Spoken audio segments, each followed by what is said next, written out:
I still remember the exact moment my life changed. Not when I found the contract with my name, or when the investors stood up for me, but the crushing humiliation that started it all. It was a Tuesday morning in April when Harrison Mills, CEO of Vertex Capital, decided to destroy me in front of everyone I respected. "Evelyn, your presentation is, quite frankly, embarrassing," he announced to the boardroom of 20 executives. His voice carried that aristocratic Boston lilt that had once impressed me. "This is precisely why someone like you will never advance beyond executive assistant in this company." The projector hummed behind me, displaying weeks of research I'd conducted on a potential acquisition. Research Harrison had privately praised just yesterday. "Someone like me?" I repeated, my voice barely audible. Harrison leaned back in his leather chair, his Rolex catching the light. At 52, he had that distinguished silver fox look that commanded respect in financial circles. I'd worked as his executive assistant for nearly 7 years, slowly building my reputation, taking night classes for my MBA, and finally getting the courage to pitch this acquisition. "Yes, Evelyn." His smile never reached his eyes. "Some people are meant to support, not lead. Know your place." 20 pairs of eyes avoided mine. No one spoke. The room felt airless. "You're dismissed," Harrison said, waving his hand. "Send in Melanie with coffee on your way out." I gathered my papers with trembling hands. 7 years of loyal service. 7 years of believing Harrison when he'd said, "You're different, Evelyn. I see potential in you." I had just turned 34. My divorce was barely finalized. This job was everything. As I reached the door, Harrison added, "Oh, and I'll need you to transfer those files on the Meridian property to my personal drive. The board doesn't need to review those yet." I nodded, not trusting my voice, and closed the door behind me. Outside, Melanie, the new intern, waited with a tray of coffees. Her eyes were wide with sympathy. "I heard," she whispered. "Heard what?" I asked, trying to maintain composure. "He does this to everyone who threatens him," she said, glancing around to ensure we weren't overheard. "Last month it was Jacob from accounting." I frowned. "Jacob quit suddenly." "Exactly." Melanie's voice dropped even lower. "Harrison takes credit for other people's work. Everyone knows it, but no one says anything." I returned to my desk, Harrison's words replaying in my mind. "Someone like you." What did that even mean? A woman? Someone without an Ivy League background? A single mother who fought for every opportunity? My computer screen displayed the notification I'd been waiting for. My small inheritance from my grandmother's estate had finally cleared. Just $75,000. Not life-changing in New York City, but enough to make me feel like I had options for the first time in years. I opened the file Harrison wanted transferred. Documents about a small tech startup called Meridian Solutions. Something about the file structure seemed odd. There were hidden folders within folders and financial projections that didn't match what I'd presented to the board. My phone buzzed with a text from my brother, Michael. "How'd the big presentation go?" I couldn't bring myself to respond honestly. Instead, I opened Harrison's calendar and noticed something peculiar. A private meeting with Laurent Beaumont, our biggest competitor, scheduled for tomorrow at a restaurant across town. Not on the company calendar, only his personal one that I managed. Something didn't feel right. I should have gone home, licked my wounds, and started applying for new jobs. That would have been the sensible thing to do. Instead, I did something I'd never done before. I copied the Meridian files to my personal drive before sending them to Harrison. That night, in my small Brooklyn apartment, while my 10-year-old daughter Emma slept, I pored over the documents. The more I read, the more my confusion turned to shock. Meridian Solutions wasn't just any startup. They had developed a revolutionary algorithm for predictive financial analytics, potentially worth billions. And according to these documents, Harrison had been secretly buying shares through shell companies for months, keeping them off Vertex's books. More disturbing was a draft contract showing Harrison planned to acquire Meridian personally, then sell it to Vertex at a massive markup. He was planning to defraud his own company and the board of millions. "Mom, what are you doing up?" Emma stood in the doorway, rubbing her eyes. Her dark hair, so like her father's, was tousled from sleep. "Just some work, sweetheart," I said, quickly minimizing the screen. "Go back to bed." "You look sad," she observed with that unnerving perceptiveness only children possess. I forced a smile. "Just tired. Big day tomorrow." After tucking her in again, I returned to my laptop. a new determination building inside me. I may not have Harrison's pedigree or connections, but I'd always had something he lacked: integrity. I pulled up my bank account and looked at my grandmother's inheritance. It wasn't much in the world of high finance, but maybe, just maybe, it was enough to fight back.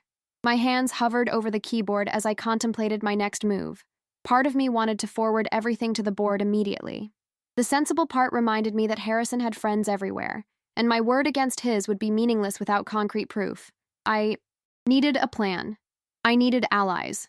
Most of all, I needed courage. I opened a new document and began typing a letter addressed to the Securities and Exchange Commission. I didn't send it, not yet, but drafting it felt like the first step in a dangerous but necessary journey. As dawn broke over the city, I made a decision that would change everything. Harrison Mills had underestimated me for the last time. He thought I was just an assistant who would quietly accept humiliation. He was wrong. I was Evelyn Carter, and I was about to show him exactly what someone like me was capable of. The next morning, I arrived at the office an hour early. The 47th floor of the Vertex building was eerily quiet, just the distant hum of HVAC systems and the occasional ping of early emails arriving. I'd barely slept, but adrenaline kept me focused. My plan was simple, yet terrifying. Gather evidence, build allies, expose Harrison, all while appearing to be the same dutiful assistant he expected. First, I needed to understand exactly what Harrison was planning with Meridian Solutions. I logged into his email using the admin credentials he didn't know I had. Within minutes, I found what I needed: correspondence with Laurent Beaumont from our competitor firm. Lunch confirmed for today. The Meridian acquisition remains our private venture. Vertex board remains unaware of the algorithm's true value. Documentation ready for your review. My stomach tightened. This wasn't just unethical, it was illegal. Harrison was actively conspiring to defraud Vertex Capital's shareholders. I printed the emails, then accessed the building's security system to disable the camera facing my desk for a maintenance test. 7 years of being invisible had its advantages. I knew all the systems, all the passwords, all the vulnerabilities. "Morning, Evelyn." The voice startled me. Daniel Weber, our chief financial officer, stood by my desk.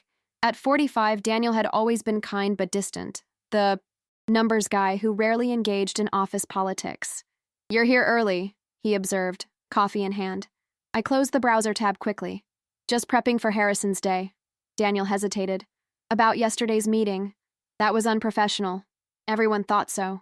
"But no one said anything," I replied, unable to keep the bitterness from my voice. "No," he admitted. "We didn't." He seemed about to say more when Harrison's private elevator dinged. "We'll talk later," Daniel whispered, walking away. Harrison strode in, impeccable as always in a tailored Armani suit. "Coffee, Evelyn? And have those Meridian files been transferred?" "Yes, sir. All done." I handed him his usual black coffee. "Your lunch with Mr. Beaumont is confirmed for 1 p.m. Harrison raised an eyebrow. "That meeting isn't on the official calendar." "You mentioned it yesterday," I lied smoothly. I took the liberty of confirming. He studied me for a moment, perhaps searching for signs that I knew more than I should. Apparently satisfied, he nodded. "I'll need the quarterly reports by noon." "Of course." As he disappeared into his office, I exhaled slowly. Phase 1 complete. Harrison didn't suspect I was investigating him. The morning passed in a blur of normal tasks: answering emails, scheduling meetings, preparing reports. At 11:30, I received a text from a number I didn't recognize. "Coffee at Carlo's? 15 minutes. I frowned, considering whether to ignore it, when another text came through. "It's Daniel. We need to talk." My heart raced. Had I been discovered already? Or was this the ally I needed? "Going for lunch?" I called to Melanie. "Back in 30. Carlo's was a small Italian cafe 2 blocks from the office. Daniel sat in the back corner, away from the windows. "Thank you for coming," he said as I sat down. "I'm taking a significant risk." "What's this about?" I asked, though I suspected I knew. Daniel leaned forward. "Meridian Solutions. Harrison is hiding something and the numbers don't add up. I've been watching for months." I studied him carefully. "Why tell me?" "Because yesterday made it clear whose side Harrison is on, and it's not yours or the company's." He slid a flash drive across the table. "Financial records, offshore accounts. Harrison has been embezzling for years, but this Meridian deal is different. bigger. My fingers closed around the drive. Why haven't you gone to the board? Harrison has 3 board members in his pocket. They'd bury it. Daniel's eyes met mine. But you have something I don't. What's that? The full Meridian files, and apparently the courage to do something. I didn't confirm or deny, but Daniel seemed to read my silence correctly. Be careful, Evelyn. Harrison destroys people who cross him. Back at the office, I hid the flash drive in my compact mirror and resumed my duties. At exactly 12:55, Harrison emerged from his office. I'll be out for the afternoon. Forward any calls from Laurent Beaumont directly to my cell. Of course, I smiled pleasantly. Enjoy your lunch. The moment the elevator doors closed, I began moving quickly. I inserted Daniel's flash drive, rapidly copying files to an encrypted folder. The data confirmed my suspicions. Harrison had been systematically looting company assets for personal gain. More surprising was a folder labeled Carter, my folder. Inside were documents monitoring my activities, my finances, and most shockingly, a detailed report on my grandmother's estate. Harrison knew about my inheritance before I did. As I scrolled through the files, a notification popped up on my screen, an email from Harrison to his private attorney.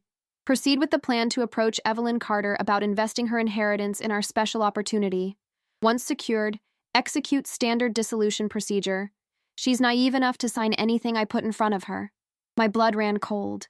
Harrison hadn't just been planning to humiliate me.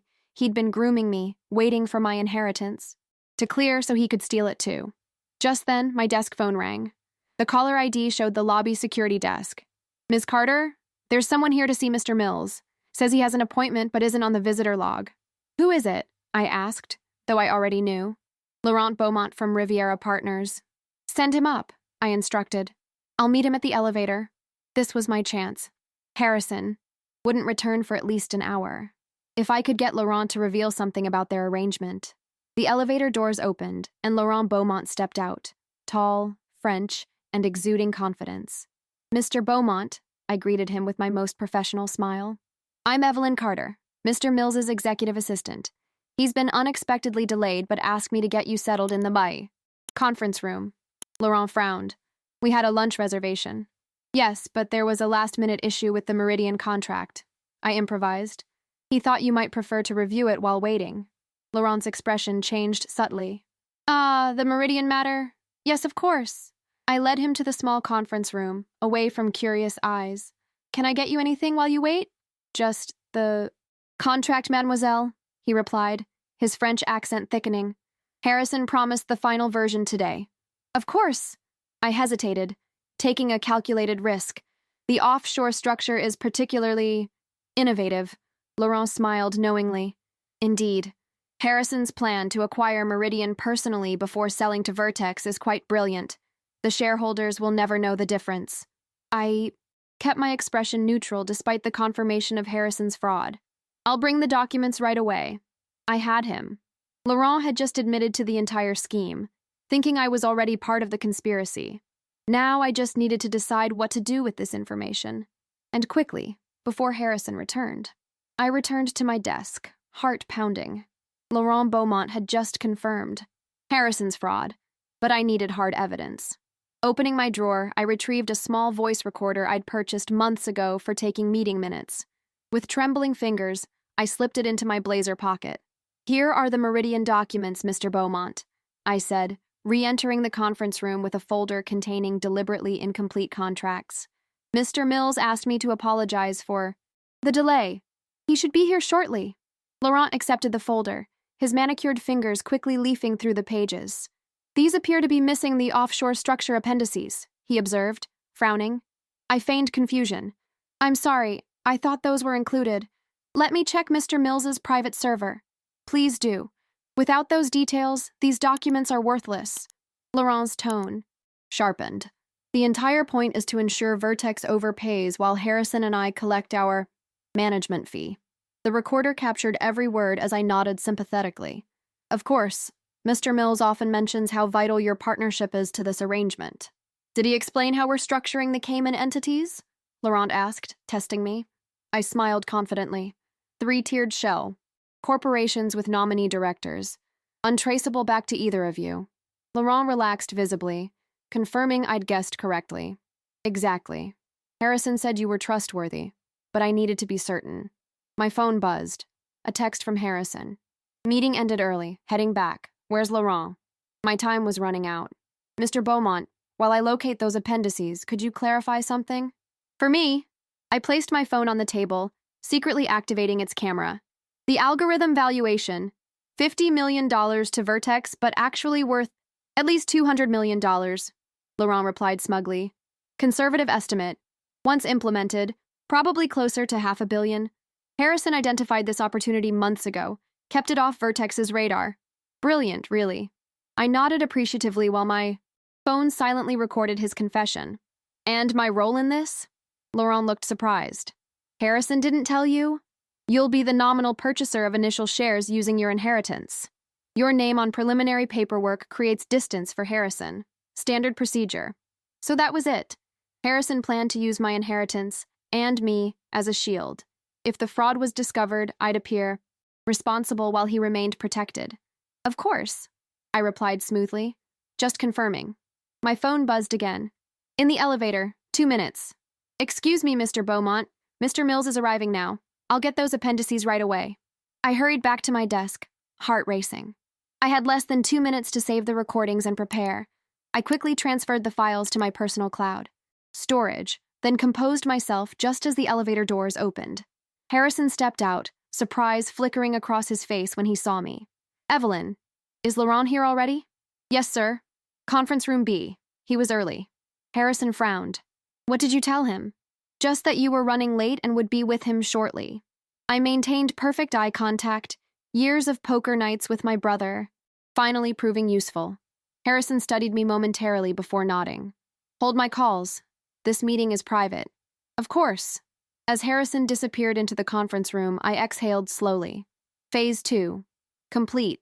I had evidence of the conspiracy. But what now? Going to the board remained risky without understanding who was loyal to Harrison. My desk phone rang, the main reception. Ms. Carter? There's a Ms. Vivian Parker here to see Mr. Mills. Says she's from Meridian Solutions. My breath caught. Meridian's CEO was here? This wasn't on any schedule.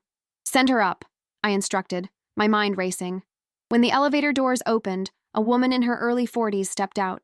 With her sleek bob and confident stride, Vivian Parker embodied the tech executive stereotype, except for the barely contained fury in her eyes. I'm looking for Harrison Mills, she announced without preamble. He's in a meeting, Ms. Parker. I'm his executive assistant, Evelyn Carter. Can I help you? Vivian assessed me quickly. You're Evelyn. Harrison speaks highly of you. That surprised me. He does? Says you're exceptionally capable but content with your position. She smiled thinly. His words, not mine. Something in her tone made me take a risk. Ms. Parker, may I ask why you're here unannounced? Vivian's professional veneer cracked slightly. Because I just discovered Harrison has been secretly acquiring Meridian shares through dummy corporations. I'm here to confront him before I go to the authorities. My pulse quickened. This was my opportunity.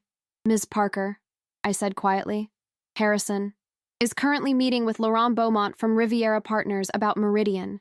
Her eyes widened. Beaumont? They're competitors. Yes, and I believe they're conspiring to defraud both Vertex and Meridian shareholders. I hesitated before adding, I have evidence. Vivian stared at me, reassessing everything. Why tell me this? You're risking your job. Because Harrison humiliated me publicly. Yesterday, and then I discovered he plans to use my inheritance as part of this scheme. The truth flowed easily now.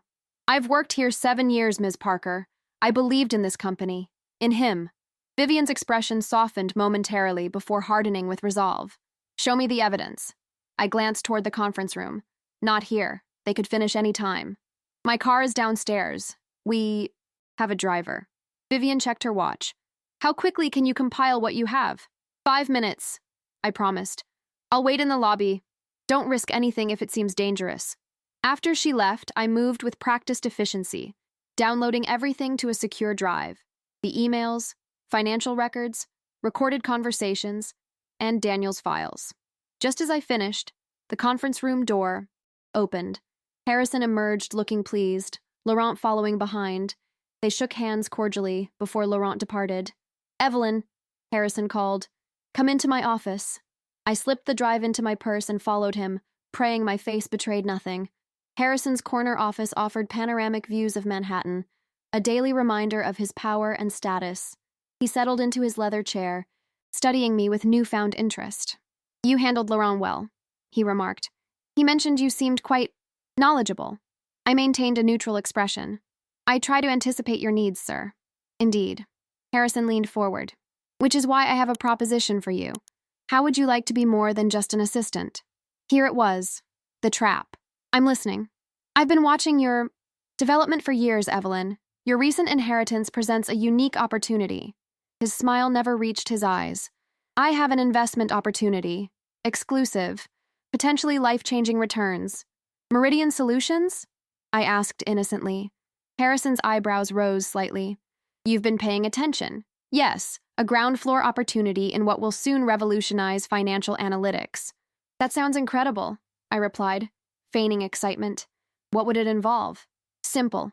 You invest your inheritance, $75,000, correct? And I guarantee triple returns within 6 months." Harrison slid a contract across his desk. "I've taken the liberty of preparing the paperwork." I scanned the document, noting the deliberately confusing legal language and hidden clauses that would effectively transfer all ownership and control to Harrison while keeping my name on liability documents. "This is very generous," I said, thinking quickly. "Could I review it tonight and sign tomorrow? My financial advisor always insists I sleep on major decisions." Irritation flashed across Harrison's face before his mask of benevolence returned. "Of course. Prudent approach." He checked his watch. "I have a board meeting in 20 minutes. We'll discuss this tomorrow." As I left his office, I texted Vivian, "Coming down now. Have everything." Phase 3. Complete. I had the contract proving Harrison's intent to defraud me personally. Now I needed to act before he realized I was onto him. In the elevator, I sent a message to my brother. "Need to talk ASAP. It's important." Then to Daniel. "Meeting. Meridian CEO now. Things accelerating. Stay alert." The elevator doors opened, revealing Vivian waiting in the lobby. Behind her stood a distinguished older man I recognized from financial news, Walter Gresham, Meridian's lead investor. "Ms. Carter," Vivian greeted me. "This is Walter Gresham." "A pleasure," Walter said, his British accent pronounced. "Vivian says you have information vital to our interests." "Yes, sir, but we should discuss it somewhere private." Walter nodded. "Our car is waiting." As we exited the building, I glanced back at the Vertex logo gleaming in the afternoon sun. 7 years of my life dedicated to a company whose CEO had just tried to steal my future. I was leaving, but I would return. And when I did, everything would change. The privacy partition in Walter Gresham's town car provided a secure space to present my evidence. As we crawled through midtown traffic, I connected my drive to Vivian's laptop and began my explanation. "Harrison has been planning this for at least 6 months," I stated, pulling up the financial records. "He created shell companies to quietly acquire Meridian shares while simultaneously preparing to sell the technology to Vertex at a massive markup." Walter adjusted his glasses, studying the documents with the practiced eye of a veteran investor. "These offshore structures, quite sophisticated. And you gathered all this evidence since yesterday?" "Some of it," I admitted. "The CFO, Daniel Weber, has apparently been tracking inconsistencies for months." Vivian frowned. "If your CFO suspected fraud, why didn't he report it?" "The same reason I hesitated. Harrison has allies on the board. Without conclusive evidence, it would have been career suicide." Walter nodded grimly. "Unfortunately common in corporate governance. The old boys' network protecting their own." I played the recording of Laurent Beaumont confirming the scheme, then showed them the contract Harrison had prepared for my inheritance. "He wanted me to invest my grandmother's money as a front," I explained. "My name on the paperwork, his hands controlling everything." "Classic manipulation," Walter observed, "using a trusted employee as both shield and scapegoat." Vivian's expression hardened. "This is enough for the SEC. We should contact them immediately." "Not yet," Walter cautioned. "Harrison is well connected. We need an airtight case and a strategy that protects everyone involved." He turned to me. "Including you, Ms. Carter. You've taken enormous personal risk." I hadn't fully processed the danger until that moment. "I couldn't let him get away with it," I said simply. Walter studied me with newfound respect. "Integrity is rare in finance. What do you want from this, Ms. Carter? Money? Recognition?" The question caught me off guard. What did I want? Revenge seemed too simple, too toxic. Justice, I finally answered. For the shareholders being defrauded, for the employees who trust Harrison, and yes, for myself. Fair enough, Walter nodded. But justice takes many forms. Sometimes the most effective justice is also the most profitable. Vivian leaned forward. Walter, are you suggesting what I think? You are. A slow smile spread across Walter's face. Harrison created this mess by underestimating Ms. Carter. Perhaps we capitalize on his mistake. How? I asked. You return to work tomorrow as if nothing has happened. Sign his fraudulent contract. What? I interrupted. That would give him control of my inheritance? Walter raised a hand. Not if we modify the terms first. My legal team can. Create a document that appears identical but contains subtle differences. Differences that would actually transfer control to you, not him. Vivian caught on immediately. And when Harrison executes the purchase thinking he controls the shares, he'll actually be securing them for Ms. Carter. Walter finished. A rather poetic reversal. The audacity of the plan left me speechless. It was elegant, but enormously risky. Meanwhile, Walter continued, we'll prepare evidence for the SEC and the Vertex board. The timing must be precise. We expose Harrison only after he's committed fully to the fraudulent transaction. The board meeting, I said suddenly. Quarterly earnings review is next Thursday. Every board member will be present. Walter smiled appreciatively. Perfect. A public forum for his downfall. What about my job? I asked, the practical question finally surfacing. I'll be fired immediately. Perhaps, Walter acknowledged. Or perhaps you'll be in a position to negotiate favorable terms.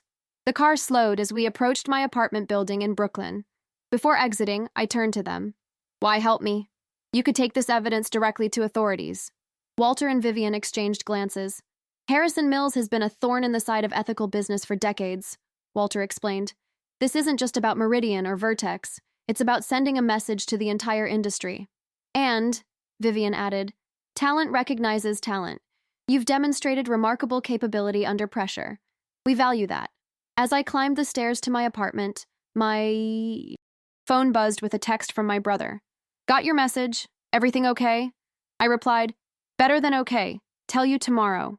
Inside, Emma was doing homework while my mother prepared dinner.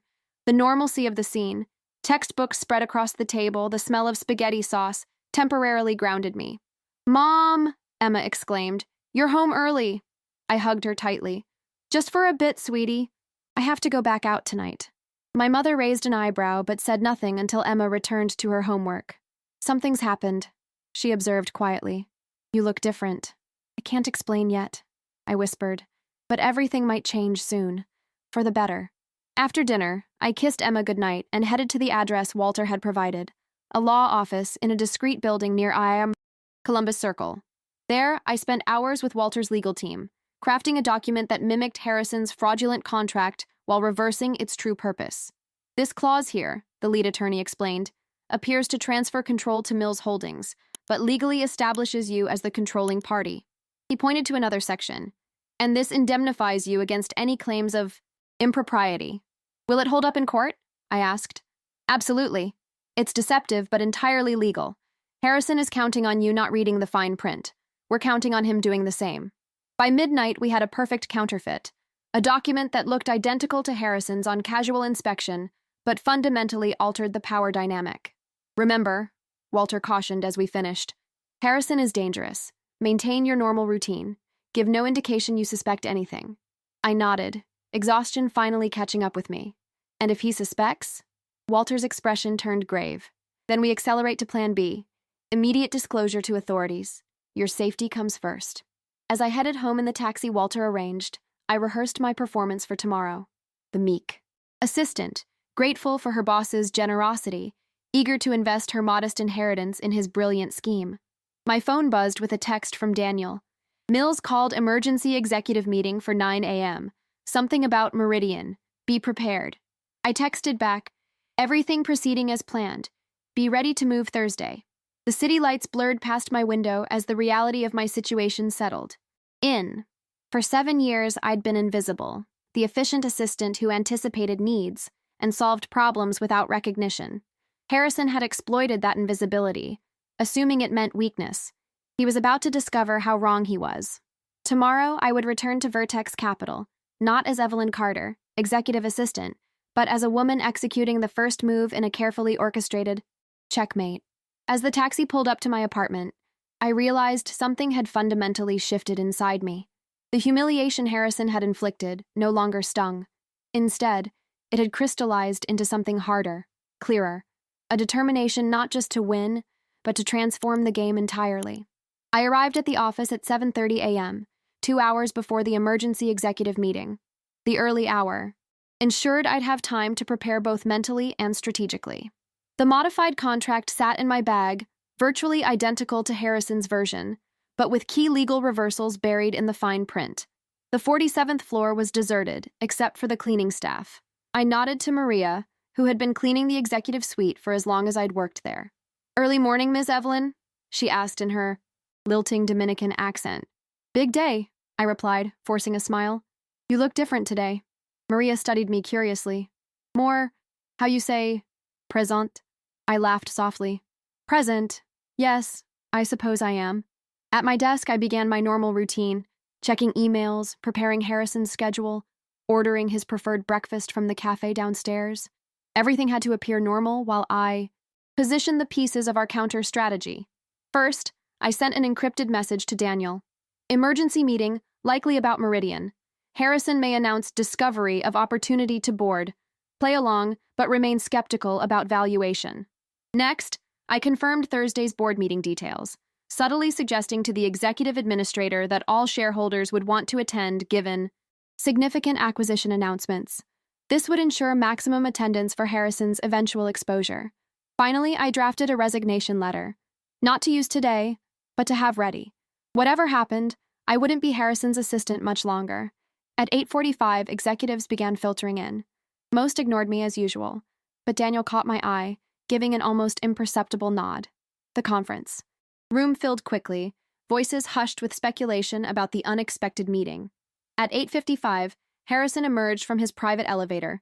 He looked immaculate as always, but something in his stride betrayed excitement, the predator sensing prey within reach.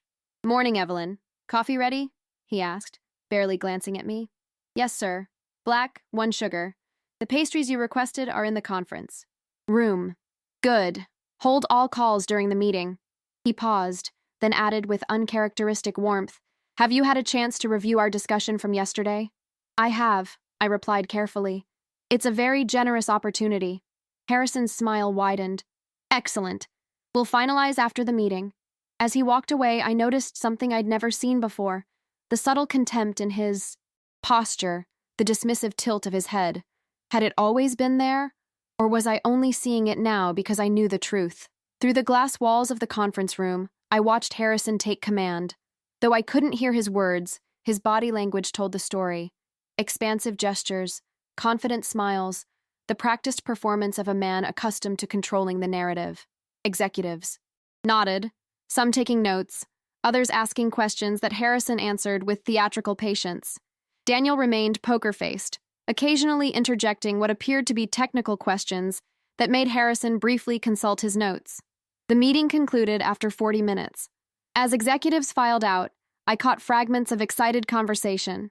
Groundbreaking algorithm, market dominance, exclusive opportunity. Harrison had sold them the Meridian dream, without mentioning his plan to skim millions off the top. When the room emptied, Harrison beckoned me in. "Close the door, Evelyn." I complied, heart racing despite my outward calm. "The executive team is fully on board with the Meridian acquisition," he announced triumphantly. "We move forward immediately." He loosened his tie. Slightly, a rare display of relaxation. "Now, about our arrangement." "Yes, sir. I brought the contract you gave me." I removed Walter's modified version from my bag, identical in appearance to Harrison's original. Harrison's eyes gleamed. "You've made a wise decision, Evelyn. This investment will change your life." "I hope so," I replied truthfully. He barely glanced at the document before sliding it across the table. "Sign here and here. Initial these paragraphs." I followed his instructions, maintaining a believable mix of nervousness and excitement. "What happens next?" "Simple. You wire your inheritance to this account today." He handed me a slip of paper with offshore banking details. "I handle everything else. In 6 months, you'll see triple returns. That sounds incredible, I said, channeling the naive assistant he believed me to be. I'll make the transfer this afternoon. Harrison nodded approvingly. Smart decision. There's a reason I've kept you around all these years, Evelyn. You understand your place in the ecosystem. The casual cruelty of his words would have wounded me yesterday. Today, they merely confirmed the righteousness of our plan. Thank you for the opportunity, sir. I gathered the signed contract. I'll file this and process the transfer. No need to file it, Harrison said quickly. I'll keep the original in my personal safe. Less official paperwork that way. I hesitated, alarm bells ringing. This wasn't part of the plan. Walter's team needed the signed modified contract as evidence. Of course, I recovered smoothly. But could I keep a copy for my records? My brother always insists I maintain documentation. Harrison frowned slightly before his expression relaxed. Prudent. Make a copy for yourself, then bring the original to my office. Crisis averted.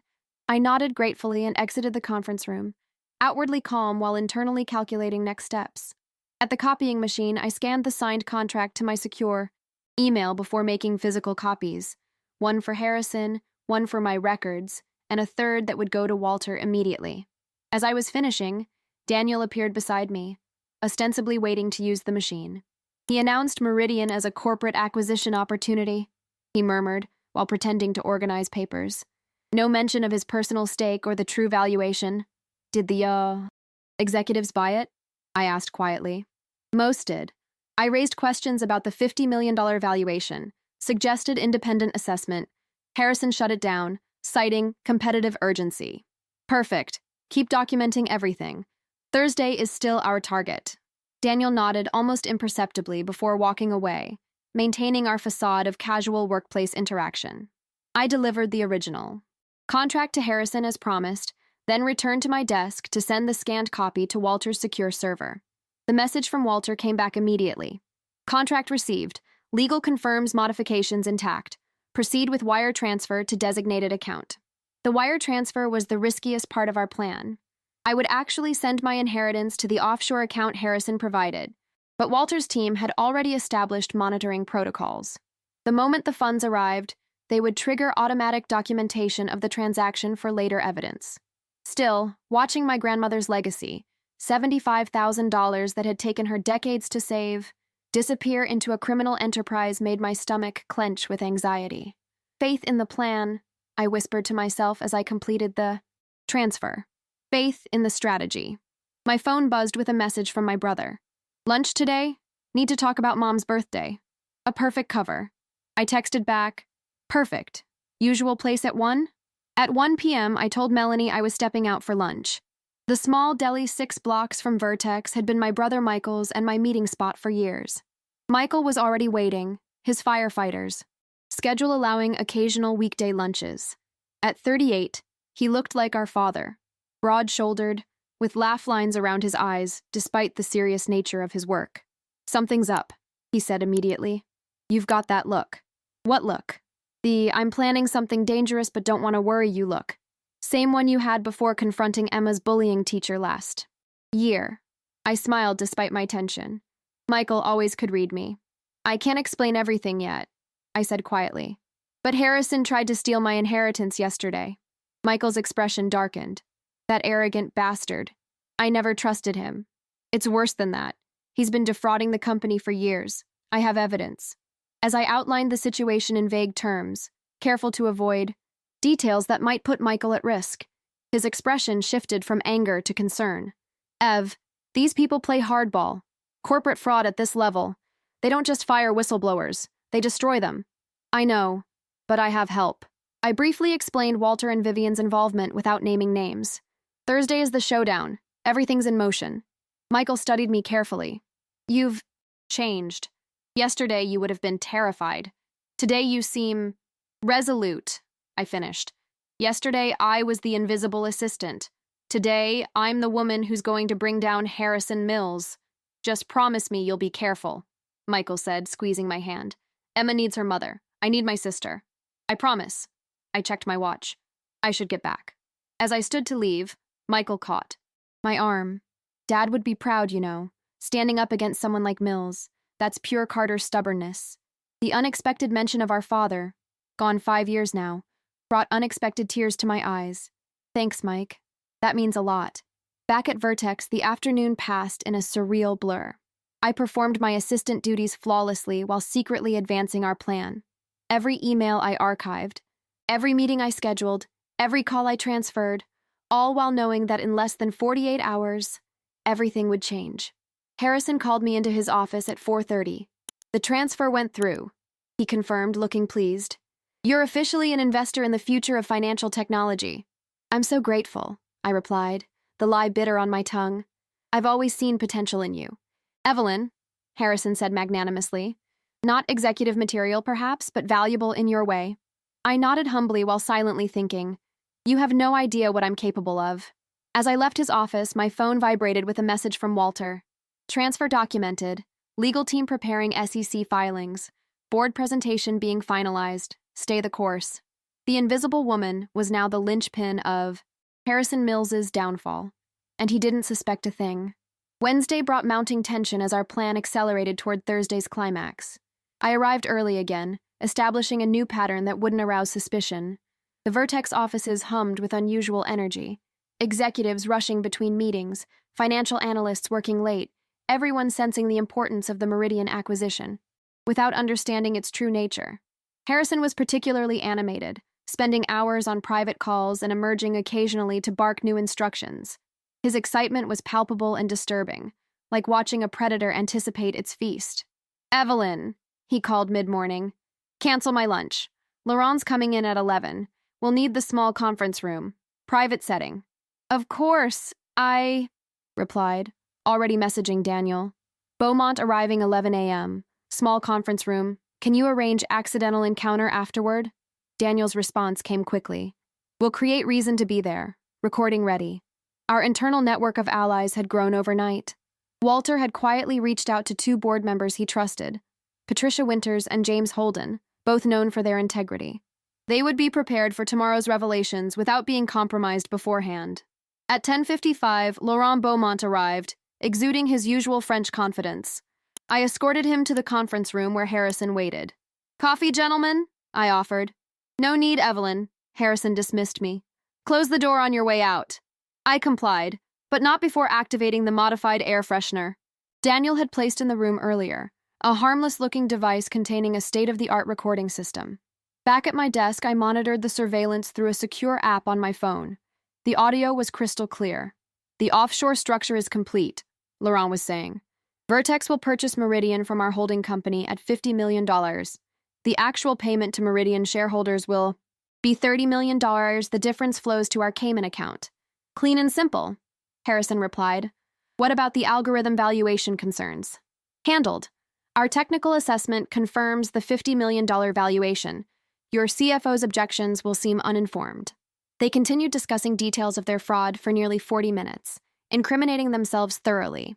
When they finally emerged, both looked pleased. I stood politely as they approached my desk. Laurent, always a pleasure, I said with practiced deference. Likewise, Ms. Carter. Laurent smiled condescendingly. Harrison tells me you've made a wise investment decision. Just following good advice, I replied modestly. After Laurent departed, Harrison lingered at my desk. Everything proceeding smoothly with the board meeting preparations for tomorrow? Yes, sir. All materials distributed. Attendance confirmed. Excellent. Tomorrow marks a new chapter for Vertex. Harrison straightened his already perfect tie. And for those loyal to me. The threat beneath his words was clear. Loyalty to Harrison, not to the company or its shareholders, determined one's future. I've always valued your leadership, I said carefully. Harrison studied me briefly before nodding with satisfaction. Continue preparing the Meridian presentation. I want it flawless. As he walked away, Daniel emerged from around the corner, timing his appearance perfectly. He gave me a subtle thumbs up, confirmation that he'd retrieved the recording device. My phone buzzed with a message from Walter. Meeting with SEC representatives. Complete. They're prepared for evidence submission tomorrow. How are you holding up? I typed back. Maintaining cover. Harrison suspects nothing. New recording secured. The day continued with mounting intensity. I prepared the Meridian presentation as instructed, creating two versions, the sanitized one Harrison expected, and the actual version exposing his fraud that would be revealed tomorrow. At 3 p.m., Melanie stopped by my desk. "Evelyn, can I ask you something weird?" I tensed immediately. "What's up?" "Mr. Mills asked me to pull your personnel file this morning," she whispered. "And he wanted your emergency contact information and home address confirmed." Alarm bells rang loudly. Why would Harrison suddenly need my personal information? Did he say why? I kept my voice neutral. "Something about updated security protocols." Melanie looked uncomfortable. "But he's never asked for anyone else's." "Thanks for telling me," I said quietly. "Let's keep this between us." The moment she left, I texted Walter. "Possible security concern. Mills requesting my personal information." "Surveillance?" Walter's response was immediate. "Security team dispatched to your residence. Daughter and mother being moved to safe location as precaution. Continue as normal, but heightened awareness." My heart raced. Emma and my mother in danger? I hadn't anticipated Harrison taking things this far. I called my mother immediately, keeping my voice steady despite my panic. "Mom, change of plans for tonight. A car will pick you and Emma up from school. It's part of a surprise I've been planning." My mother, bless her intuition, didn't question me. "All right, dear. Does this have to do with your situation?" "Yes, I'll explain everything tonight. Pack overnight bags for both of you. Be careful, Evelyn. Always." As I ended the call, Harrison emerged from his office, watching me with newfound interest. Had he overheard? I couldn't be sure. "Personal call, Evelyn?" he asked. Mildly. "Sorry, sir. My daughter's school event planning." I gestured to my computer. "The Meridian presentation is nearly complete." Harrison nodded, seemingly satisfied. "Send it to my email when finished. I'll review it tonight." The afternoon crawled by with excruciating slowness. At 5:30, Walter confirmed that Emma and my mother had been safely escorted to a secure location, a private apartment maintained by his security team. By 6 p.m., most employees had departed. I remained at my desk, finalizing details for tomorrow while maintaining my cover. Harrison was still in his office, door closed, blinds drawn, unusual for him. At 7:15, he finally emerged. "Still here, Evelyn?" "Dedicated as always. Just finishing the presentation, sir." Harrison smiled thinly. "Commitment like yours deserves reward. In fact, I've been thinking about your future at Vertex." My pulse quickened. "Oh?" "After tomorrow's announcement, I'll need someone to liaise with the Meridian team during integration. Someone who understands the sensitive nature of the acquisition. The implied promotion would have thrilled me a week ago. Now I recognized it as another manipulation, a way to bind me closer to his scheme." "That sounds like an amazing opportunity," I replied with feigned enthusiasm. "Indeed." Harrison paused, his expression calculating. "Though I confess, I'm curious about your sudden interest in Meridian before I mentioned it to you. Laurent seemed to think you were quite knowledgeable." The trap was sprung. Harrison was fishing, testing whether I knew more than I should. "Only what I gathered from preparing your presentation, sir," I answered smoothly. "I always try to understand the companies you're interested in." Harrison studied me for a long moment, before his expression relaxed. "Of course. That's why you're valuable, Evelyn. Always anticipating needs." As he turned to leave, he added casually, "Oh, and please review the final acquisition papers on your desk before you go. I'll need them signed first thing tomorrow." On my desk sat a thick folder labeled Meridian Acquisition Confidential. Inside were hundreds of pages of legal documents, far too many to review thoroughly tonight. A classic pressure tactic to force quick signing without proper review. "Of course, sir. Have a good evening." The moment Harrison entered the elevator, I began photographing key pages of the document with my secure phone. A quick scan revealed hidden clauses that would implicate me as a knowing participant in the fraud while protecting Harrison. I messaged Walter immediately. New documents presented. Attempting to establish me as co-conspirator. Photographing evidence now. His response, "Perfect. Additional evidence of intent to frame. Don't sign anything. Are you safe to leave building?" I glanced at the security cameras in the hallway, suddenly wondering if Harrison had instructed security to monitor my movements. Uncertain. Will proceed with caution. I gathered my belongings, including the incriminating folder, and headed to the elevator. The security guard in the lobby, a new face I didn't recognize, watched me intently as I crossed to the exit. "Working late? Ms. Carter?" he called. "Just finishing some important work for tomorrow's board meeting," I replied casually. Mr. Mills asked me to offer you a car service. Said you shouldn't take the subway this late. Another trap. If I accepted, who knew where the car might actually take me? That's very kind, I smiled. But my brother's picking me up. He's already waiting. I stepped outside quickly, heart pounding. Michael wasn't actually there, but I immediately texted him. Need pickup now. Vertex entrance. Emergency. While waiting, I stayed in the well-lit entrance area, positioning myself where security cameras would capture any interaction. Within minutes, Michael's truck pulled up. What's happening? He asked as I climbed in. Harrison's getting suspicious. Drive normally, but watch for anyone following us. As we pulled away from the curb, I noticed a black sedan slowly pulling out behind us. Don't react, I said quietly. But I think we're being followed. Michael nodded, his firefighter training kicking in. Hang on. He made a series of unexpected turns through midtown traffic, eventually confirming the sedan was indeed tracking us. Instead of heading toward Brooklyn, Michael drove to the nearest police precinct, pulling directly into the reserved parking area. The sedan drove past without stopping. They won't risk approaching a police station, Michael said. Now tell me what the hell is going on. Inside his truck, I finally let my composed facade crack. Harrison's figured out something's wrong. He's trying to frame me, possibly worse. That's it. We're going to the police right now, Michael insisted. Not yet, I said firmly. We have a plan in motion. One more day and we'll have everything we need to bring him down completely. And if he comes after you tonight? Walter's security team is watching my apartment. Emma and Mom are safe at a secure location. I squeezed his hand. Tomorrow ends this. I just need to stay safe until then. Michael's expression was grim but resigned. You're staying with me tonight. My building has security and Harrison doesn't know where I live. As we drove to Michael's apartment in Queens, I messaged Walter with the update. His response was reassuring. Security confirms your apartment is under surveillance by unknown individuals. Good decision to relocate. Tomorrow 9 a.m., conference room B. Everything in place. That night, lying on Michael's couch, sleep eluded me. Tomorrow would determine not just my future, but potentially my freedom and safety. Harrison was clearly willing to go to extreme lengths to protect his fraud. Yet strangely, I felt calmer than I had in years. The invisible assistant was gone. In her place was a woman of purpose and clarity. Tomorrow, Harrison Mills would learn exactly who he had underestimated. Thursday morning dawned clear and bright, a stark contrast to the dark confrontation ahead. I woke at 5 a.m. in Michael's apartment, having barely slept. My brother was already up, making coffee in the kitchen. Game day, he said, sliding a mug toward me. What's the plan? I checked my phone. Multiple messages had arrived overnight. From Walter. SEC. Representatives will arrive at 9:30. Enter separately from regular entrance. Security team in place. From Daniel. Board members all confirmed attendance. Mills suspicious but focused on acquisition announcement. From Vivian.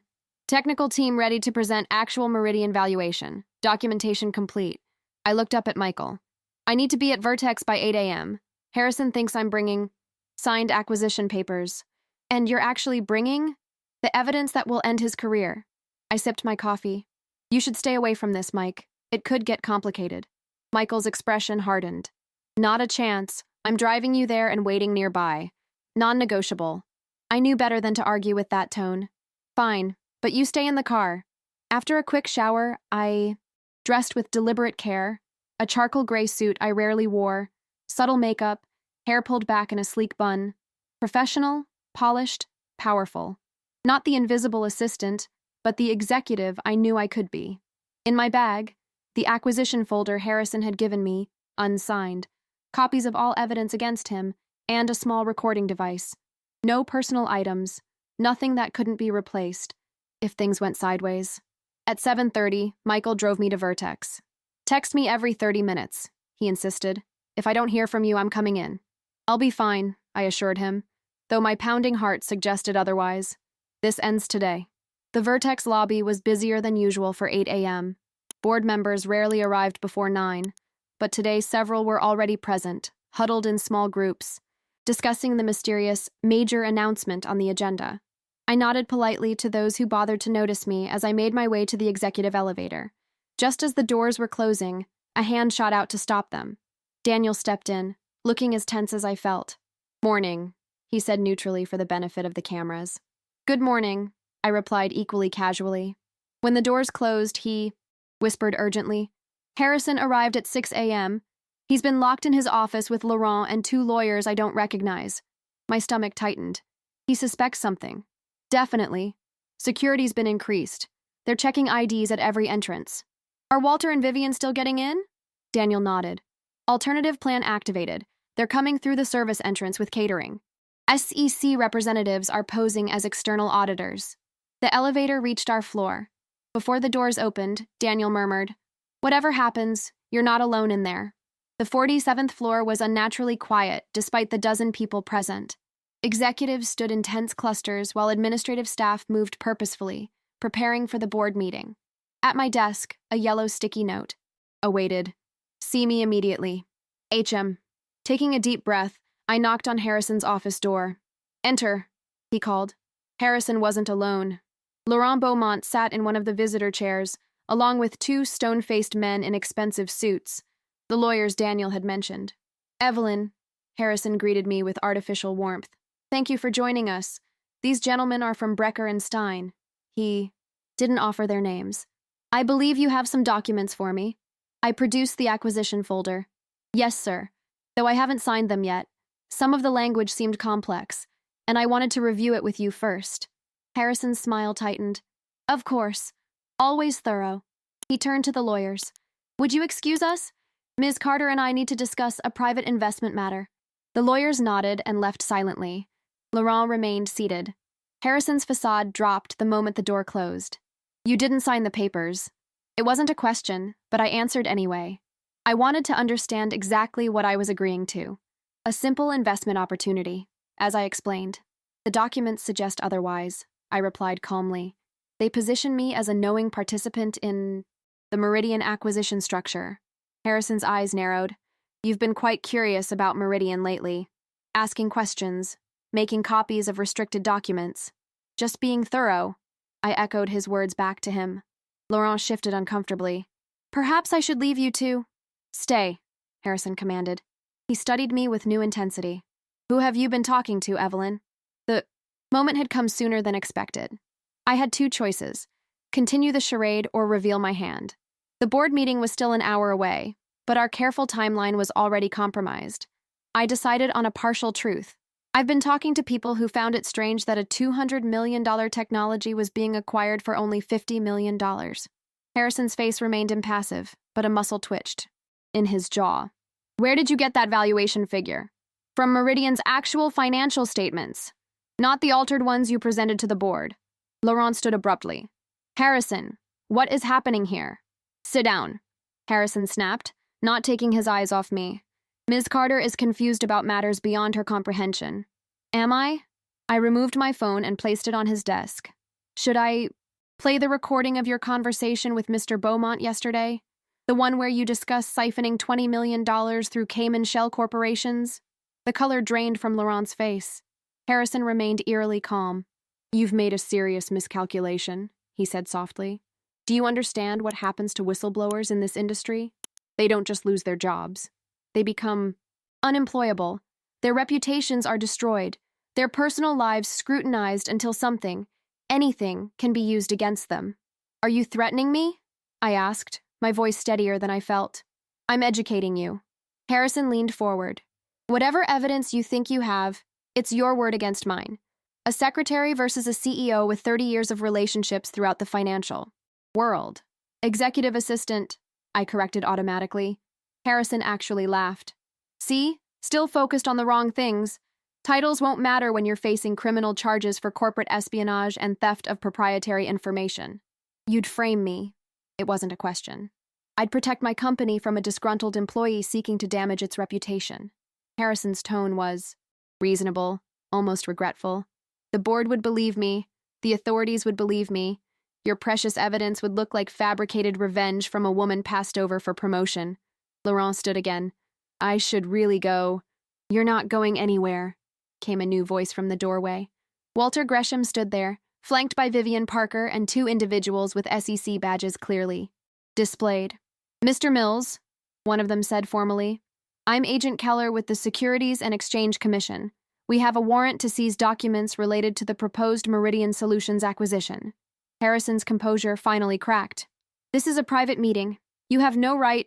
We have every right, Agent Keller interrupted, presenting the warrant. Ms. Carter has provided substantial evidence of securities fraud, conspiracy to commit wire fraud, and multiple violations of fiduciary duty. Harrison's eyes burned with hatred as he looked at me. You have no idea what you've done.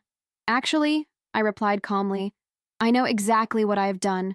I've exposed a fraud that would have cost shareholders millions while personally enriching you. The next moments unfolded with stunning rapidity. SEC agents began securing Harrison's office while Walter stepped forward. The board is assembled in Conference Room B, he announced. I believe it's time for the true Meridian presentation. Harrison attempted to regain control. This is absurd. Ms. Carter is a disgruntled employee attempting to... Save it for your attorney, Mr. Mills, Agent Keller cut in. You'll be coming with us after the board meeting.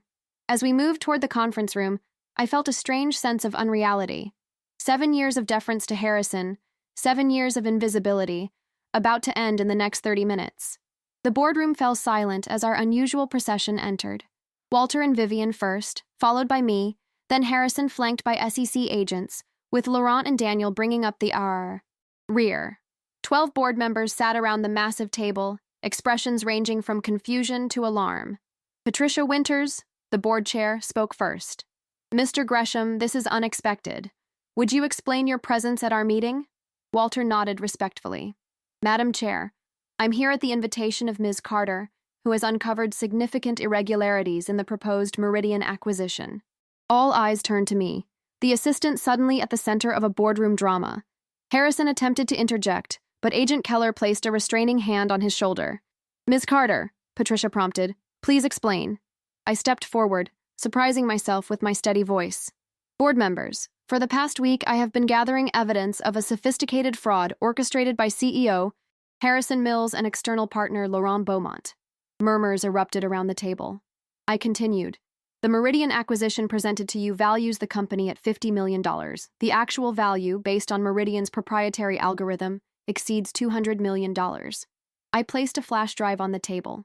This contains documented evidence that Mr. Mills intended to purchase Meridian personally through shell corporations, then sell it to Vertex at an inflated price, pocketing the difference offshore. This is slander, Harrison interjected desperately. She's fabricated. The evidence includes recorded conversations, banking transactions, and testimony from multiple sources, I continued firmly, including Mr. Mills's attempt to use my personal inheritance as a front for his illegal activities. Patricia Winters' expression hardened. Is this true, Harrison? Before he could respond, Laurent Beaumont broke his silence. I wish to cooperate fully with the investigation. Mr. Mills approached me 6 months ago with this structure. I have documentation of all our arrangements. Harrison's face contorted with rage. You treacherous... That's enough, Patricia cut him off. She turned to the SEC agents. We will cooperate fully with your investigation. The next hour passed in a blur of technical explanations, document reviews, and increasingly damning revelations. Vivian presented Meridian's actual valuation, while Walter outlined the fraudulent structure Harrison had created. Board members asked pointed questions, their initial shock giving way to focused anger. Through it all, I remained standing, no longer the invisible assistant, but the catalyst who had brought everything to light. Finally, Patricia Winters called for order. In light of these revelations, I move for the immediate suspension of Harrison Mills as CEO, pending full investigation. The vote was unanimous. As security escorted Harrison from the room, he paused beside me. You've made an enemy for life, he whispered venomously. I met his gaze without flinching. And you underestimated the woman who brought you down. As he was led away, the boardroom erupted in chaotic discussion. Patricia approached me directly. Ms. Carter, your actions have potentially saved this company millions in losses and legal exposure. Her professional demeanor softened slightly. That took extraordinary courage. Thank you, ma'am. I just did what was right. Patricia glanced toward the departing SEC agents. Things will be unstable here for some time. Have you considered your next steps? The question caught me off guard. In my focus on exposing Harrison, I hadn't thought beyond this moment. I assume my position here is untenable now, I admitted. Patricia surprised me with a small smile. On the contrary, we'll need people of integrity during the reconstruction period. She glanced at Walter, who nodded encouragingly. Perhaps we should discuss a more appropriate role for your talents. As the boardroom gradually emptied, I finally checked my phone. Multiple texts from Michael. Everything okay? It's been 45 minutes. Seriously getting worried. Calling in 5 if no response. That's it. I'm coming in. The last message was from just 2 minutes ago. I quickly replied, everything's fine. Better than fine. Meet me in lobby in 30 mins. Walter approached as I put away my phone. Congratulations, Evelyn. You've done something remarkable today. We did, I corrected. I couldn't have done this alone. True, he acknowledged. But it was your courage that started. Everything. He gestured toward Patricia, who was speaking with other board members. I believe the chair has an interesting proposition for you. What happens now? I asked, suddenly overwhelmed by the magnitude of what we'd accomplished. Walter smiled. Now, Harrison faces criminal charges. The Meridian acquisition proceeds at fair market value. And you, my dear, never have to be invisible. Again, as I walked toward Patricia Winters to discuss my future, I felt years of self-doubt falling away. Harrison had been right about one thing. I wasn't meant to be just an assistant. I was meant to lead. The aftermath of Harrison's downfall unfolded with dizzying speed. By afternoon, the SEC had confiscated servers and files from throughout Vertex. Security personnel cleared out Harrison's office while PR teams crafted carefully worded statements for investors and the press. I spent 3 hours in Conference Room C with Patricia Winters and the remaining executive team, recounting everything I knew about Harrison's fraudulent activities. The discovery that his schemes extended far beyond Meridian shocked even those who had worked closely with him for decades. He built a separate financial infrastructure right under our noses, Daniel marveled, reviewing offshore account documents, using corporate resources to enrich himself for years. Patricia nodded grimly. And we all missed it because we trusted him implicitly. She turned to me. Everyone except Ms. Carter, apparently. I only noticed because he tried to involve me directly, I admitted. Otherwise, I might still be making his coffee and managing his calendar. Well, those days are definitively over, Patricia declared. She slid a folder across the table to me. The board has convened an emergency session and made some temporary appointments pending full investigation. I opened the folder to find an official letter on Vertex letterhead. The board of directors hereby appoints Evelyn Carter as interim chief of staff, effective immediately. In this capacity, Ms. Carter will oversee transition operations and assist in the fraud investigation with full executive authority. My hands trembled slightly. Chief of staff? I don't know what to say.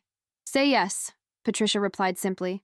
We need someone who understands the company's operations, but wasn't complicit in Harrison's schemes.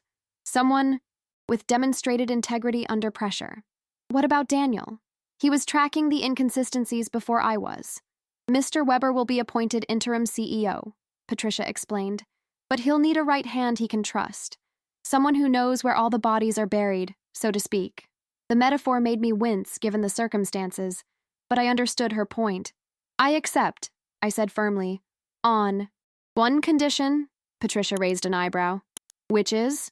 We move forward with the legitimate Meridian acquisition at fair market value, with Vivian Parker remaining as CEO of the subsidiary. Patricia smiled slightly. Already in motion. Mr. Gresham is drawing up the appropriate paperwork as we speak. My phone buzzed with a text from Michael. Still in lobby? Everything okay? I had completely forgotten he was waiting. I need to step out briefly, I explained to Patricia. My brother has been waiting downstairs. Of course. We'll reconvene in an hour to announce the interim appointments to the staff. The elevator ride to the lobby gave me my first moment of quiet reflection since the morning's confrontation. Chief of staff, executive authority, a salary that would undoubtedly dwarf what I'd made as an assistant. Emma could attend any college she wanted. We could move out of our cramped Brooklyn apartment, all because Harrison had underestimated me. Michael paced anxiously near the security desk, his firefighter's build making him stand out among the financial professionals. His face flooded with relief when he saw me. Finally, what happened up there? The lobby's been buzzing about police and SEC agents. I led him to a quiet corner. Harrison's been suspended. He's facing criminal charges for fraud. And I still couldn't quite believe it myself. I've been appointed interim chief of staff. Michael's eyes widened. Holy shit, Ev. He pulled me into a bear hug. Dad would be doing cartwheels right now. The mention of our father brought unexpected tears. For years after the divorce, I'd felt like a failure compared to my successful older brother. Our father had always believed in me, even when I didn't believe in myself. I need to get back upstairs, I said, wiping my eyes. Can you pick up Emma and Mom tonight? Bring them home? I think the danger has passed. Already planned to. And we're celebrating tonight. I'm cooking your favorite. Lasagna? I grinned. With extra cheese, he confirmed. 6 o'clock. Don't be late, Chief of Staff. Returning upstairs, I found the office transformed. The stunned silence of the morning had given way to purposeful activity. Word had spread quickly about Harrison's removal, though the details remained confidential. Melanie intercepted me at the elevator. Everyone's talking about what happened. Is it true you brought down Harrison Mills?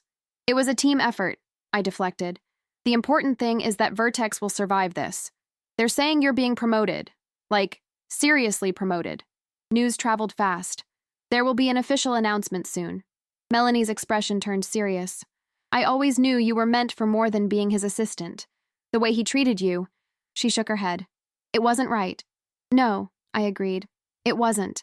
Walter Gresham was waiting in my new office, Harrison's former executive assistant's office, irony not lost on me, with acquisition papers spread across the desk. Ah, the woman of the hour, he greeted me. How does it feel? Surreal, I admitted, settling into the chair that was now mine. Yesterday I was fetching coffee. Today, I'm helping restructure a multi-billion-dollar company. You were never just fetching coffee, Evelyn. You were observing, learning, preparing. Walter gathered the papers into a neat stack. Meridian's board has approved the acquisition at $215 million, fair market value, fully transparent. Vivian will continue as division president. And my inheritance? Already recovered from the offshore account and being returned to you, plus interest. Walter smiled. A small token of appreciation from Meridian's shareholders. A knock at the door interrupted us. Daniel entered, looking both exhausted and energized. The executive team is assembled in the main conference room, he announced. Ready to meet your new colleagues, Chief of Staff? I stood, smoothing my suit jacket with suddenly, nervous hands. As ready as I'll ever be. The main conference room fell silent as I entered with Daniel and Walter. 8 executive vice presidents, all men I noted, watched with expressions ranging from curiosity to skepticism. Daniel took charge immediately. As most of you have heard, significant changes are happening today. The board has appointed me interim CEO pending full investigation into Harrison Mills's activities, he gestured to me, and Evelyn Carter will serve as Chief of Staff with full executive authority. One of the older executives, Richard Townsend, EVP of Global Operations, spoke up. With all due respect, isn't Ms. Carter an administrative assistant? This position typically requires extensive management experience. Before Daniel could respond, I stepped forward. I've managed Harrison Mills's entire operation for 7 years, Mr. Townsend. I've attended every executive meeting, prepared every strategic presentation, and structured every major client relationship, all while being systematically undervalued and underpaid. The room went silent. I continued with growing confidence. More importantly, I recognized and exposed a fraud that the entire executive team missed. So yes, my title was administrative assistant, but my qualifications are not in question. Richard had the grace to look embarrassed. I meant no offense. None taken, I replied coolly. Now, shall we discuss how to stabilize the company and reassure our shareholders? For the next 2 hours, we worked through immediate priorities: client communications, press statements, employee town halls, and SEC compliance procedures. I took comprehensive notes while simultaneously directing action items, my years of managing complex logistics finally recognized as the executive skill it had always been. As the meeting concluded, Daniel pulled me aside. You handled Townsend perfectly. He needed that reality check. 7 years of biting my tongue made today's honesty rather satisfying, I admitted. Get used to it. You're no longer paid to be agreeable. Daniel checked his watch. The staff announcement is in 30 minutes. Ready for your public debut? I nodded, though butterflies danced in my stomach. One thing first. I returned to my old desk, already being cleared for my successor, and retrieved the small framed photo of Emma that had kept me going through countless late nights and weekend work sessions. This would come to my new office, a reminder of why I had found the courage to stand up to Harrison in the first place. At 4 p.m., all Vertex employees gathered in the large atrium spanning the 46th and 47th floors. Hundreds of curious faces looked up as Patricia Winters stepped to the microphone. "Today has brought significant changes to Vertex Capital," she began, gravely. "Harrison Mills has been suspended pending investigation into serious financial improprieties. The board has appointed Daniel Weber as interim CEO effective immediately." Murmurs spread through the crowd as Daniel stepped forward to speak. "These are challenging circumstances, but Vertex's fundamental business remains strong. Our priority is transparency and stability during this transition." He gestured for me to join him. "To that end, the board has appointed Evelyn Carter as Chief of Staff with executive authority to manage our response to this situation." Stepping to the microphone felt like crossing a threshold, from invisible to hypervisible in an instant. Hundreds of eyes fixed on me, many clearly wondering how Harrison's assistant had suddenly become an executive. "Many of you know me as the person who scheduled your meetings with Harrison or ordered lunch for your department sessions," I began, earning a ripple of surprised laughter. "What you don't know is that I've spent 7 years learning every aspect of this business while being systematically underestimated." The atrium grew silent. Vertex is facing a challenging period, but also an opportunity for transformation. The behaviors that brought us to this crisis, arrogance, secrecy, and disregard for ethics, end today. I scanned the crowd, meeting the eyes of administrative staff who had never been addressed directly in company meetings. Every person at Vertex matters. Every role contributes to our success, and every voice deserves respect. I paused, letting the words sink in. That will be the foundation of my leadership, however long it lasts. The applause started slowly, then built to a crescendo that echoed through the atrium. As I stepped back from the microphone, I caught sight of Melanie in the crowd, clapping with tears in her eyes. By 5:30, I was gathering my things to head home for Michael's celebratory dinner. The day's events had left me emotionally and physically exhausted, yet strangely energized. A text from Vivian appeared. "Brilliant handling of a chaotic day. Drinks soon to celebrate properly? You've earned it." Before I could respond, my phone rang. An unknown number. "Evelyn Carter," I answered in my new, more authoritative tone. "Ms. Carter, this is Thomas Reeves, Mr. Mills's attorney." The voice was smooth, professional, dangerous. "I'm calling regarding today's unfortunate events." I straightened immediately. "Mr. Reeves, all communications should go through Vertex Legal Counsel. This is more personal in nature." His tone shifted subtly. "Mr. Mills wanted me to convey that he hopes you've considered the long-term implications of your actions today." The implied threat was unmistakable. "Is that all, Mr. Reeves?" He also mentioned something. "About your daughter. Emma, is it? He hopes she's doing well at Westridge Elementary." Ice flooded my veins. "If that's a threat against my child—" "Not at all," Reeves interrupted smoothly. "Merely an observation that actions have consequences, sometimes for those we love most." "Good evening, Ms. Carter." The line went dead, leaving me shaking with fury and fear. Harrison, even in disgrace, was still dangerous. As I stepped into the elevator, I made 2 calls. One to Walter's security team requesting continued protection, and another to Michael warning him to stay vigilant. Harrison Mills might have lost the battle, but he clearly wasn't conceding the war. That night, surrounded by my small family celebrating my sudden ascension, I maintained a cheerful facade while inwardly confronting a sobering reality. My journey wasn't complete. Harrison had underestimated me once. I wouldn't make the same mistake with him. 3 weeks after Harrison's removal, Vertex Capital had begun to stabilize. The initial shock had given way to a focused restructuring effort. As Chief of Staff, I worked 16-hour days alongside Daniel, navigating SEC investigations, shareholder concerns, and the complex merger with Meridian Solutions. My office, formerly belonging to the Deputy General Counsel, who had resigned in protest over Harrison's suspension, had been transformed into Command Central. Charts tracking company restructuring covered the walls, while 3 computer monitors displayed real-time updates on stock prices, media coverage, and internal communications. I was reviewing the latest SEC findings when my assistant, yes, I now had an assistant, knocked softly. "Ms. Carter, your brother's on line 2. Says it's urgent." "Thanks, Jenny." I picked up immediately.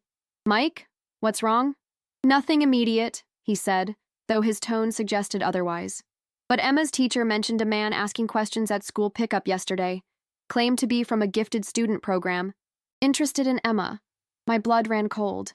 Description? Middle-aged, expensive suit, drove a black Audi. School security approached him, and he left quickly. Harrison's warning, delivered through his attorney, hadn't been empty. He was sending a message. "I'm sending additional security to the school right now," I said, already texting Walter's team. "And I want you to pick Emma up today." Not, "Mom? Already planned to." "Ev, is this getting too dangerous?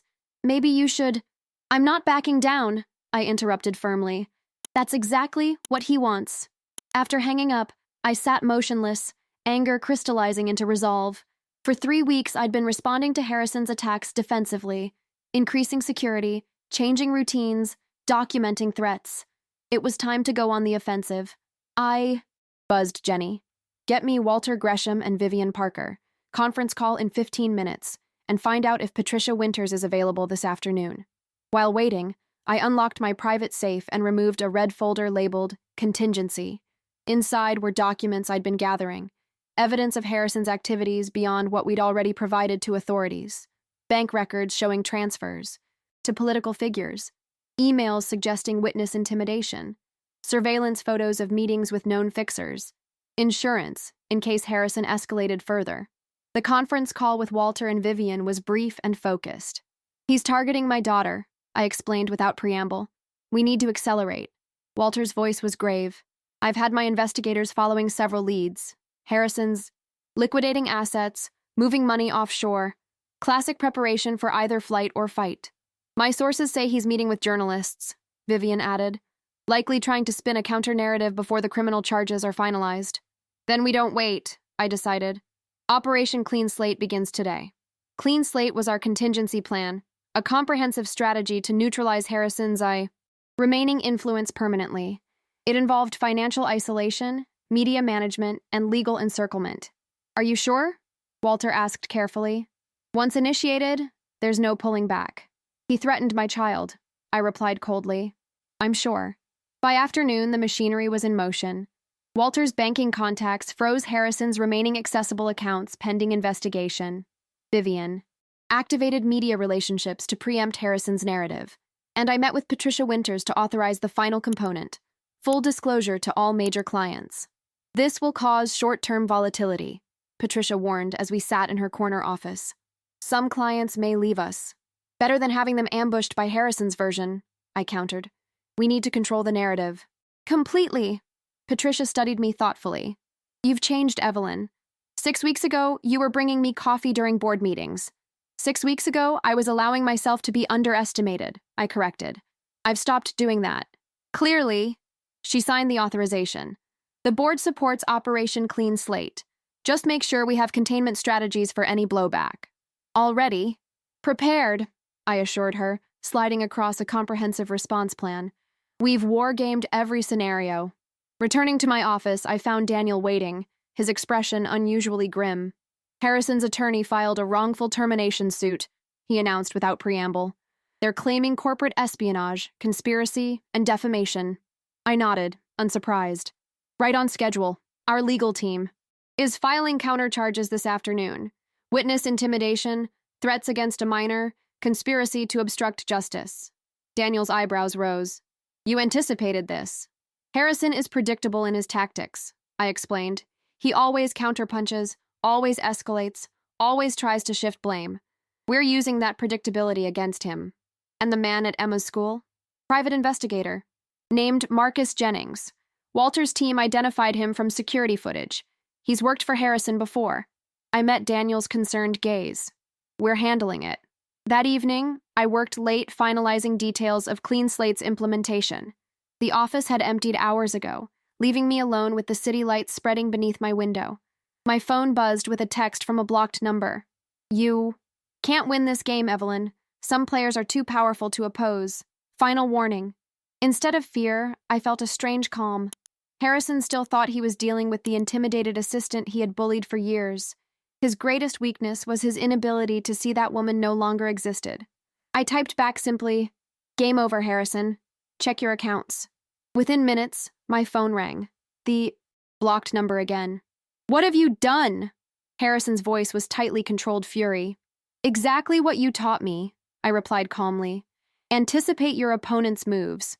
Control the battlefield. Strike decisively. You think freezing a few accounts stops someone like me? I have resources you can't imagine. Had, I corrected.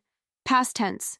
The Cayman accounts were flagged this morning. The Swiss transfers reversed. Even your crypto wallets have been identified and reported to authorities. Silence stretched across the line before Harrison spoke again, his tone suddenly different, almost respectful. I underestimated you. Yes, you did. There's still a way out of this for both of us, he offered. A compromise that leaves you comfortable and me unencumbered. Threatening my daughter eliminated any possibility of compromise. Harrison sighed. That was regrettable. A message that went too far. No, Harrison. That was your final mistake. I kept my voice steady. In about 30 minutes, every major financial publication will receive documentation of your activities beyond Vertex. The political bribes, the witness intimidation, the tax fraud spanning 20 years. You're bluffing, he said, but uncertainty had crept into his voice. Remember when you told me some people are meant to support, not lead? You were right about one thing. I was an excellent support person. I supported this company while you looted it. I supported clients while you lied to them, and for 7 years I documented everything. The silence that followed told me Harrison finally understood the depth of his miscalculation. It's over, I continued quietly. The board has unanimously approved pursuing maximum criminal penalties. The SEC has expanded its investigation to your personal finances, and as of tomorrow morning, your remaining assets will be frozen pending forfeiture proceedings. You've made this personal, Harrison said finally. No, you did that when you humiliated me publicly. I'm simply finishing what you started. I ended the call and turned back to my window, watching lights flicker across the Manhattan skyline. Within those buildings, financial news desks were receiving our carefully prepared information packages. By morning, Harrison Mills would face not just legal jeopardy, but complete professional destruction. My phone buzzed again. Michael. This time. Emma's asking when you'll be home for dinner. It's almost 9. Reality crashed back. In my focus on Harrison, I'd lost track of time completely. Tell her I'm on my way. And Mike? Is everything okay there? All quiet. Walter's security team is parked outside. Very discreet but very visible. Good. I'll be home in 30. As I gathered my things to leave, Jenny appeared at my door. Miss Carter, there's someone here to see you. Says it's important. I tensed immediately. Who? Says his name is Laurent Beaumont. Laurent. Harrison's co-conspirator had vanished after providing evidence to the SEC. What could he possibly want now? Send him in, I decided. And Jenny, you can go home. Just make sure security knows Mr. Beaumont is here. Laurent entered looking significantly, diminished from the confident executive I'd first met. His expensive suit was slightly rumpled, his normally perfect hair disheveled. Miss Carter, thank you for seeing me, he began, his French accent more pronounced than I remembered. What can I do for you, Mr. Beaumont? I came to warn you. He glanced nervously around my office. Harrison is not accepting defeat. He has made arrangements. My pulse quickened. What kind of arrangements? There are people, specialists, coming from overseas, people who handle problems permanently. Laurent's voice dropped to a whisper. He has paid $2 million for this service. If Laurent expected shock or fear, he was disappointed. I'd been preparing for exactly this scenario. Why tell me this? I asked evenly. Because I never agreed to violence, he replied, seeming genuinely distressed. Financial manipulation, yes. Fraud, unfortunately, yes. But this, he shook his head. There are boundaries. When? Tomorrow night. They arrived in New York this morning. I picked up my phone and sent a pre-drafted text to Walter. Checkmate activated. Then to Daniel. Safe house protocol, effective immediately. Laurent watched, nervously. You don't seem surprised. Harrison is predictable, I explained, gathering essential documents into my secure briefcase. When legitimate options fail, he escalates to illegitimate ones. We've been prepared for this possibility. What will you do? I considered Laurent carefully. His warning seemed genuine, but trust remained a luxury I couldn't afford. Mr. Beaumont, for your own safety, I suggest you contact the FBI directly. They'll be very interested in what you've just told me. He nodded, relieved to have unburdened himself. I already have. They suggested I warn you personally while they prepare their response. That confirmed his credibility. Thank you for that. Now I suggest you go somewhere very public until this is resolved. After Laurent departed, events moved. With practiced precision, security escorted me to a waiting car with tinted windows. Michael had already taken Emma and my mother to a secure location, a private residence in Connecticut owned by Walter's family. By midnight, all vulnerable parties were safe, and a carefully coordinated trap was set. Harrison's specialists would find not their intended targets but a joint FBI-NYPD tactical team. In the secured Connecticut estate, I sat on the porch watching security patrols circle the perimeter. Emma slept peacefully upstairs, unaware of the danger her mother had placed her in, and was now resolving. My phone buzzed with Walter's message. Target acquired, FBI operation successful, all threats neutralized. Then from Daniel, Harrison in custody, no bail hearing until Monday. Finally, from Patricia, board emergency session complete, unanimous vote. Daniel confirmed as permanent CEO. You approved as permanent chief strategy officer. Press release at 9 a.m. The pieces had fallen precisely as planned. Harrison had made his desperate move and lost completely. His specialists were in custody, providing evidence against him. He faced not just fraud charges now, but conspiracy to commit murder. The invisible assistant had engineered the complete destruction of the man who had humiliated her.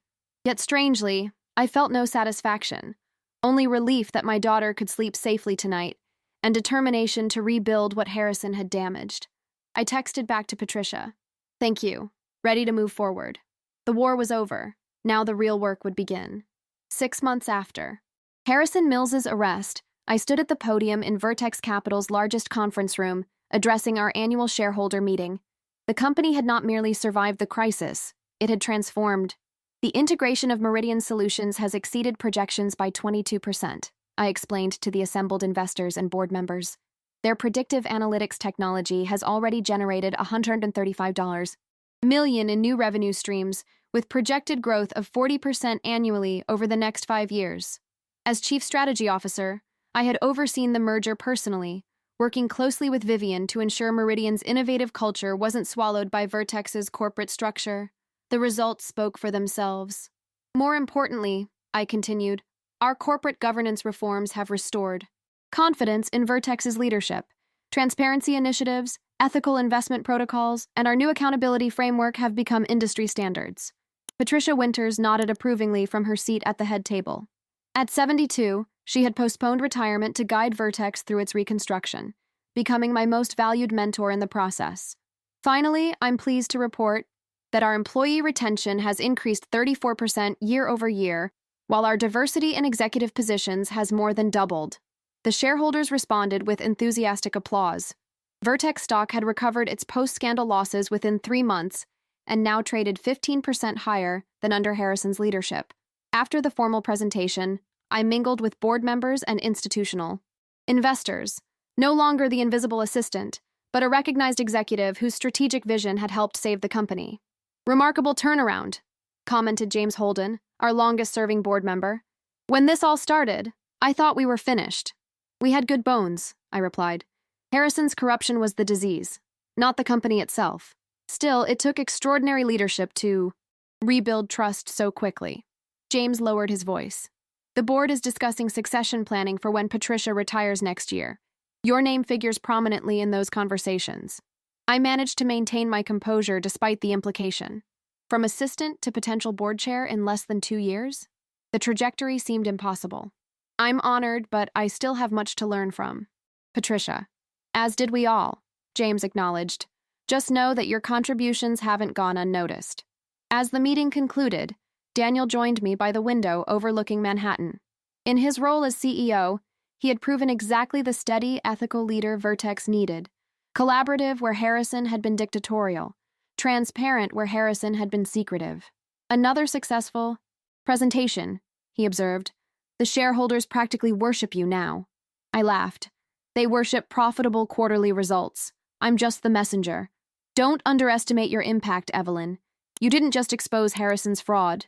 You reimagined what this company could be. Before I could respond, my assistant approached discreetly. Ms. Carter, your 3 o'clock appointment has arrived early. They're waiting in your office. Thank you, Jenny. I'll be right there. Daniel raised an eyebrow. Mystery meeting not on the shared calendar? Something personal, I explained vaguely. We'll catch up at the executive dinner tonight? In my spacious corner office, earned through merit, not inheritance or connections, 2 visitors waited. Special Agent Keller from the SEC stood by my window, while Assistant U.S. Attorney Maria Vasquez sat reviewing documents. Ms. Carter, Agent Keller greeted me. Thank you for making time on such short notice. Of course. Has something changed with the case? AUSA Vasquez closed her folder. Actually, yes. We're here because the trial date has been set for United States versus Mills, February 10th. I nodded. Calendar already open. I've been expecting this. The defense has filed 7 delays already.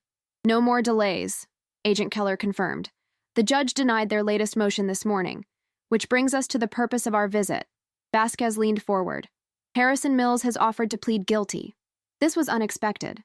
To what charges?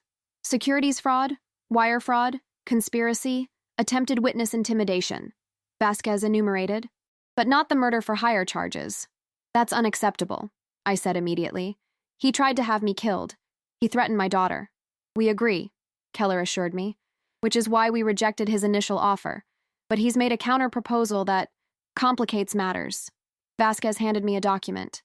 Mills claims he has evidence implicating 3 board members in his fraudulent activities. He's offering this evidence in exchange for a reduced sentence. I scanned the document, recognizing the names immediately, all longtime allies of Harrison, who had remained surprisingly unscathed by the investigation. This could severely damage Vertex just as you've stabilized, Keller observed. We're giving you advance notice out of courtesy, given your cooperation. I set down the document, processing the implications.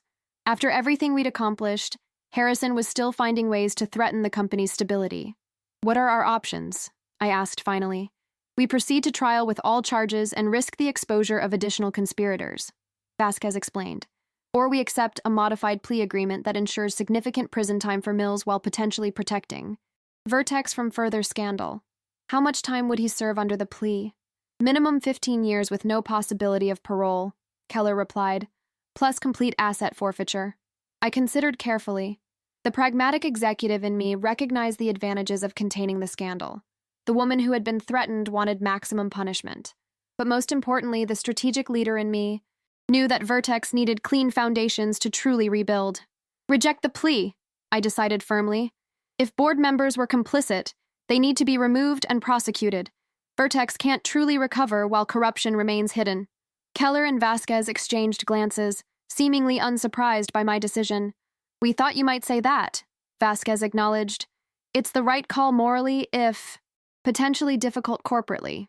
Vertex has survived worse, I assured them.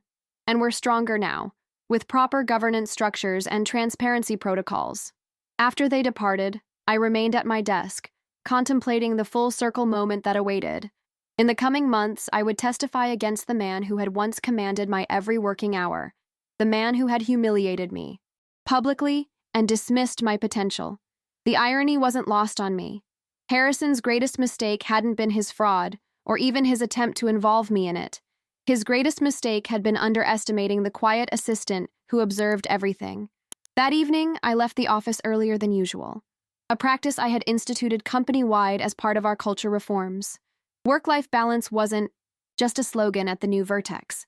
It was policy. Emma waited at home, now 11 and thriving in her new school. The trauma of the security threats had faded, replaced by pride in her mother's accomplishments. My promotion had allowed us to move to a comfortable brownstone in Park Slope with a bedroom for Emma that she had decorated herself in various shades of purple and teal. "Mom!" she called, as I entered. "Did you see my science project got selected for the district competition?" I set down my briefcase, deliberately leaving work behind. "That's amazing, sweetheart. The solar energy converter?" "Yeah. Ms. Patel said it was the most innovative design she's seen in years." Emma bounced excitedly. "Could Walter come see it? He knows all about renewable energy." The friendship between my daughter and Walter Gresham had been an unexpected development. The distinguished investor had become something of a grandfather figure to Emma, encouraging her interest in science and technology. "I'm sure he'd love to. We'll ask him at dinner on Sunday." Later that evening, after Emma had gone to bed, I sat in my home office reviewing one final document, the victim impact statement I would deliver at Harrison's sentencing. The words had come easily. Your Honor, Harrison Mills didn't just commit financial crimes. He betrayed the trust of thousands of employees who believed in his leadership. He violated the faith of shareholders who invested their futures in his company, and he attempted to destroy anyone who stood in his way. I was Harrison's executive assistant for 7 years. During that time, I witnessed his gradual moral corruption, how power without accountability transformed ambition into greed, confidence into arrogance, leadership into tyranny. When he publicly humiliated me, declaring I would never advance beyond assistant, he revealed not my limitations but his own character.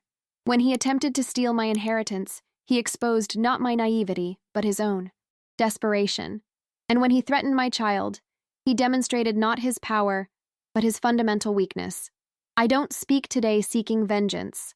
I speak seeking justice, not just for myself, but for every person whose contributions Harrison dismissed, whose potential he limited, whose humanity he disregarded in pursuit of his own enrichment.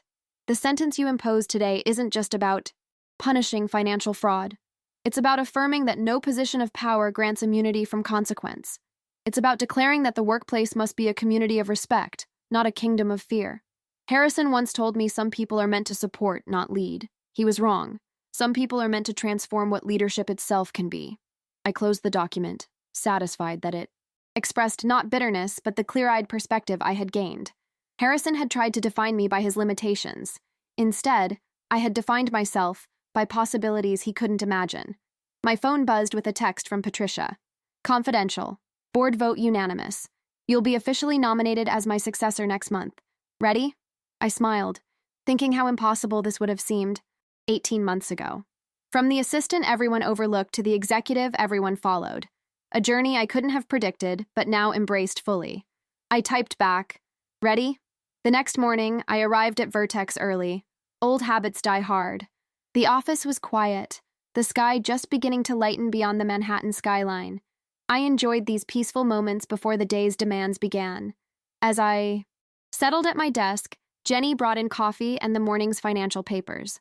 The Wall Street Journal featured a profile of Vertex's remarkable recovery, with a photo of Daniel and me standing before the company logo.